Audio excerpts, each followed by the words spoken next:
샬롬, 류 선생의 구속사 천국열차, 유도순 목사님의 신구약 성경 파노라마를 낭독하는 시간입니다. 지금은 전도서 파노라마 9장입니다. 인간의 행하는 일이 하나님의 손에 있다. 1. 내가 마음을 다하여 이 모든 일을 요절은 1절 내가 마음을 다하여 이 모든 일을 궁구하며 살펴본즉 의인과 지혜자나 그들의 행하는 일이나 다 하나님의 손에 있으니 사랑을 받을는지 미움을 받을는지 사람이 알지 못하는 것은 모두 그 미래 이민이라.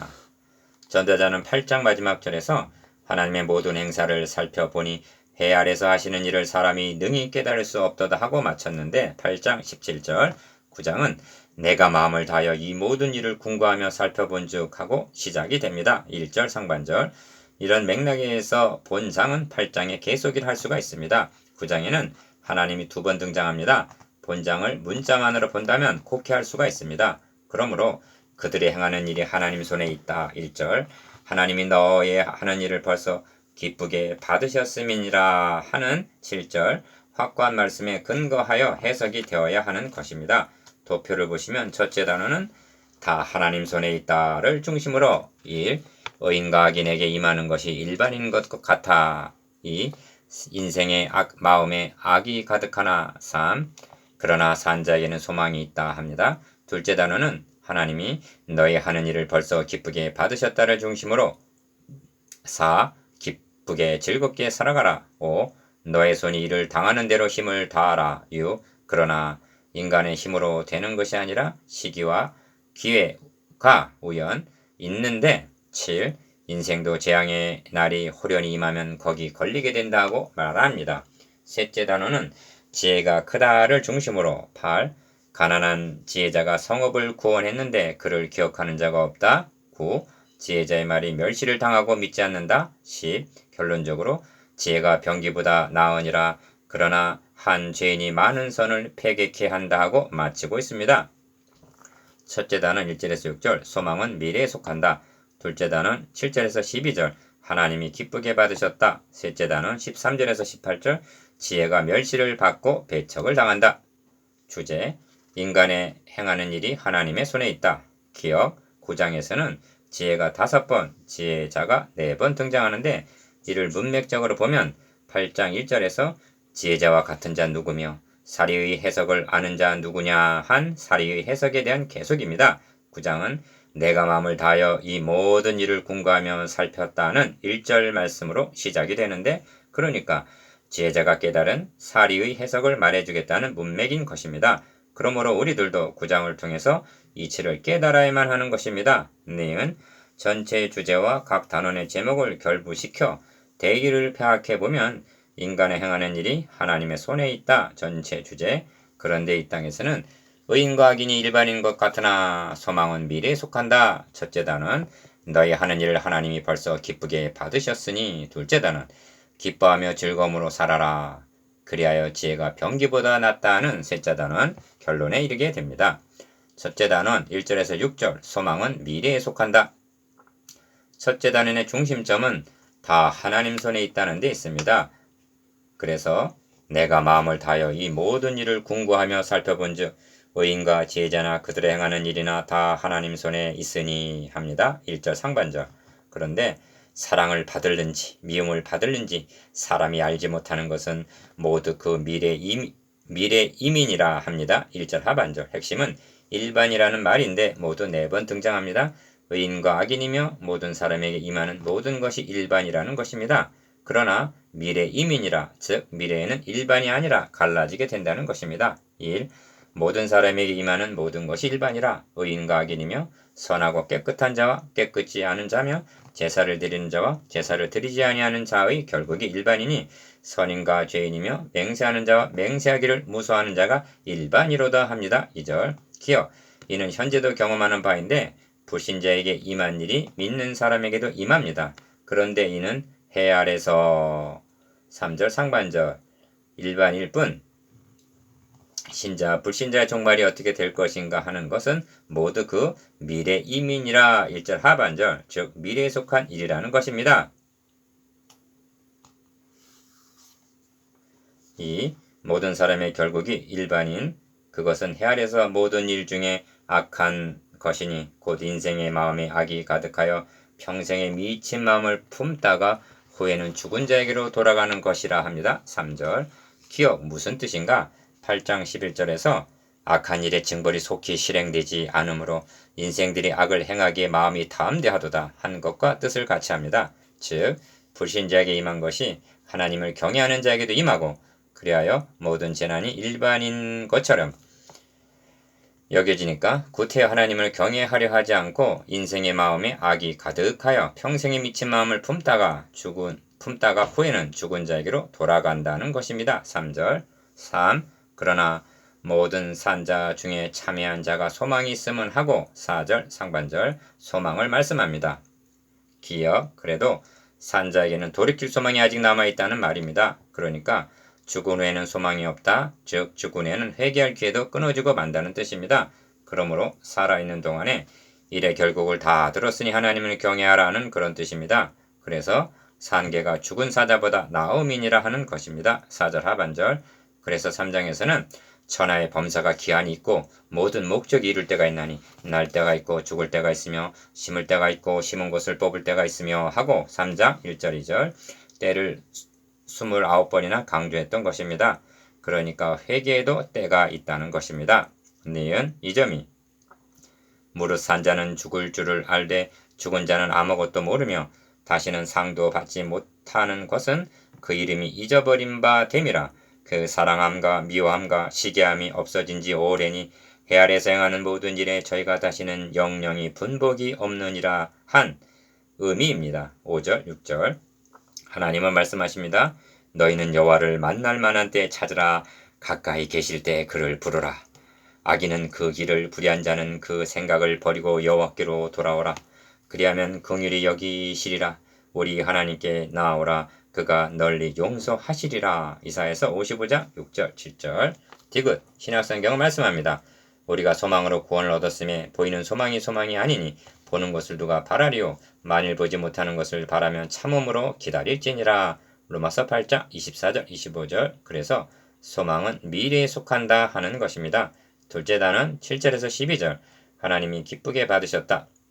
첫째 단원이 불신자들에 대한 경계라면 둘째 단원은 믿는 자들에게 하는 격려라 할 수가 있습니다. 그래서 기쁨, 즐거움, 포도주 7절, 흰 의복, 머리에 향 8절, 사랑하는 아내와 함께하는 즐거움 등이 있습니다. 9절, 이는 하나님이 해 아래에서 너에게 주신 모든 날 동안을 9절 중반절 어떻게 살아야 할 것인가 이에 대한 지혜자의 권면입니다. 4. 너는 가서 기쁨으로 너의 식물을 먹고 즐거운 마음으로 너의 포도주를 마실지어다. 이는 하나님이 너희 하는 일을 벌써 기쁘게 받으셨음이니라 합니다. 7절 기억 전도서에는 이와 유사한 말씀이 자주 나옵니다. 2장 24절, 3장 12절, 13절, 5장 18절, 8장 15절 이를 표면만을 본다면 쾌락주의로 곡해할 우려도 있습니다. 그런데 또 다른 극단이 있는데 혼인을 금하고 식물을 폐하라 하는 금욕주의입니다. 디모데전서 4장 3절 쾌락주의와 금욕주의의 양극단을 피하는 길은 하나님의 손에서 나는 것이라. 2장 24절 하나님의 선물 3장 13절 하나님의 분복이라. 5장 18절라고 한 하나님 중심으로 행하는 일입니다. 그러므로 본문을 해석할 때에도 하나님이 너희 하는 일을 벌써 기쁘게 받으셨음이니라 한 7절 하반절 말씀에 의하여 지배를 받아야 하는 것입니다. 본문은 아무에게나 주어진 말씀이 아닙니다. 하나님이 벌써 기쁘게 받으신 자들, 하나님과 올바른 관계를 유지하고 있는 자들에게 주어진 말씀입니다. 니은 우리는 첫째 단원에서 모든 사람에 임하는 모든 것이 의인과 악인이 일반이라 한 2절 말씀을 대한 바가 있습니다. 이런 나그네와 행인 같은 세상을 어떻게 살아가야 하는가? 전도자는 이에 대한 지혜를 말씀하고 있는 것입니다. 하나님을 경외하는 자란 감정이 없는 목석과 같은 사람들이 아닙니다. 무표정하고 매력이 없는 박제된 인간이 아닙니다. 지정의적인 인격체를 가리킵니다. 가 너의 의복을 항상 휘게 하며 나 너의 머리에 향기름을 그치지 않게 할지니라. 8절 얼마나 매력적인 사람인가. 다 너의 헛된 평생의 모든 날 곧 하나님이 해 아래에서 너에게 주신 모든 헛된 날에 사랑하는 아내와 함께 즐겁게 살지어다 합니다. 9절 상반절 얼마나 자상한 남편이며 아버지상인가. 라 이는 너가 일평생에 해 아래에서 수고하고 얻은 분복이니라. 9절 하반절 얼마나 복받은 사람인가. 5.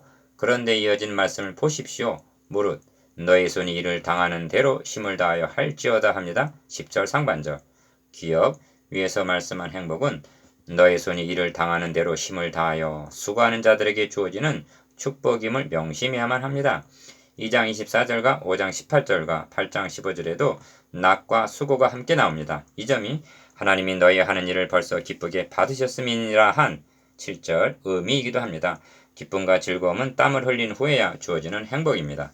니은 어찌하여 힘을 다하여 수고해야만 하는가?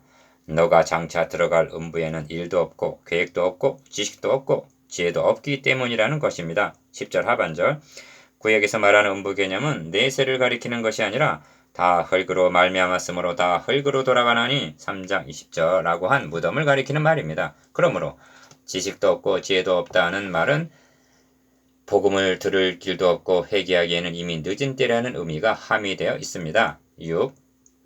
11절은 내가 돌이켜 해 아래서 보니 하고 시작이 됩니다. 이는 또 다른 주제로 넘어가고 있음을 나타냅니다. 그것이 무엇인가?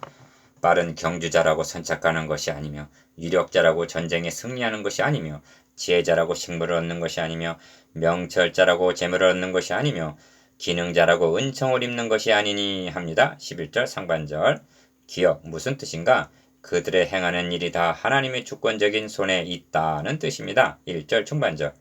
이는 사도 바울이 그런즉 원하는 자로 말미암음도 아니요 다른 박질하는 자로 말미암음도 아니요 오직 긍휼히 여기시는 하나님으로 말미암음이니라 한 것과 상통합니다. 로마서 9장 16절. 그리고 이는 시기와 우연히 이 모든 자에게 임함이라 한 말은 11절 하반절 8장 6절에서 물론 무슨 일에든지 시기와 판단이 있으므로 사람에게 임하는 화가 심함이니라 한 것과 맥을 같이 하는 것입니다. 그렇다면 시기는 하나님의 때가 있다는 말이요 우연이란 말을 개정역에서는 기회로 번역하고 있는데 하나님의 판단 즉 주권에 속하는 것이라는 뜻이 됩니다. 7. 그래서 대저 사람은 자기의 시기를 알지 못하나니 물고기가 재앙의 그물에 걸리고 새가 올무에 걸림같이 인생도 재앙의 날이 호련히 임하면 거기 걸리느니라 하는 것입니다. 12절 기억 재앙의 날이 호련히 임한다는 뜻이 무엇인가?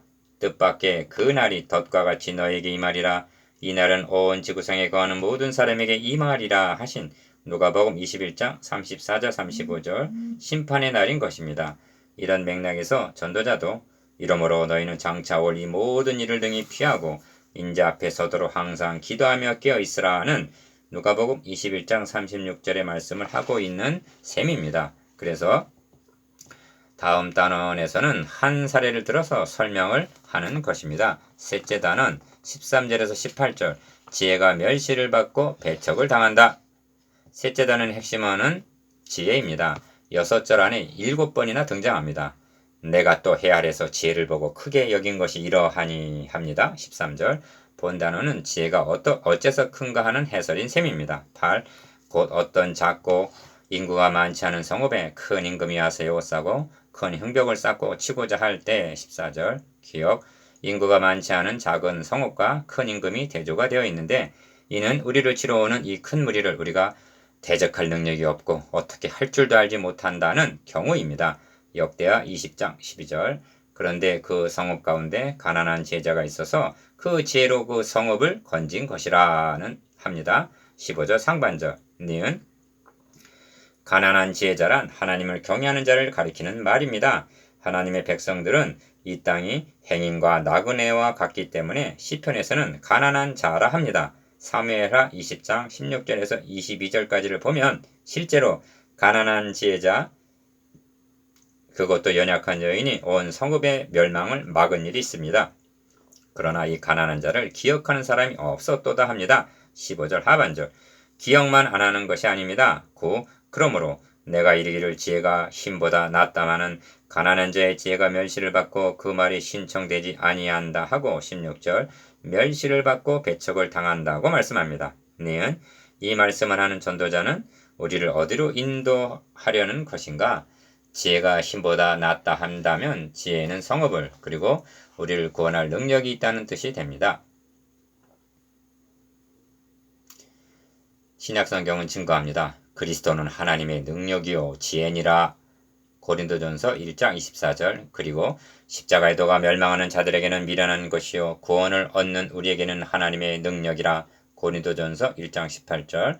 우리 주님은 진정한 가난한 지혜자이셨습니다. 그리고 영원부터 만물을 창조하신 하나님 속에 감추었던 지혜로 에베소 3장 9절 온 인류를 구원하신 능력자이십니다. 10. 그래서 종용이 들리는 지혜자의 말이 우매자의 어른의 호령보다 나으니라 하는 것입니다. 17절 기억 본 단원을 요약을 하면 가 14절에는 폭군과 같은 큰 임금의 침략이 있습니다. 나 그런데 15절은 이성을 구원한 자는 백마를 탄 장수가 아니라 나귀 새끼를 타고 입성함과 같은 가난한 지혜자였다고 말씀합니다. 다 그래서 16절 상반절은 지혜가 힘보다 낫다고 말씀합니다. 라 그리고 17절은 우매자의 호령보다 조용히 들리는 지혜자의 말이 능력이 있다고 말씀합니다. 마 또한 18절에서는 지혜가 병기보다 나으니라 합니다. 바 그러나 16절 하반절은 가난한 자의 지혜가 멸시를 받고 그 말이 신청되지 아니한다 말씀합니다. 4 그리고 9장은 한 죄인이 많은 선을 폐객해 하느니라 하고 18절 마칩니다. 과연 많은 선을 파괴하려는 한 죄인은 누구란 말인가? 10일 묵상해 보겠습니다. 기억, 소망은 미래에 속한다는 뜻에 대해서 니은 하나님이 벌써 기쁘게 받으셨다. 기뻐하고 즐거워하라는 의미에 대해서 디귿 지혜가 멸시를 받고 배척을 당한다는 의미에 대해서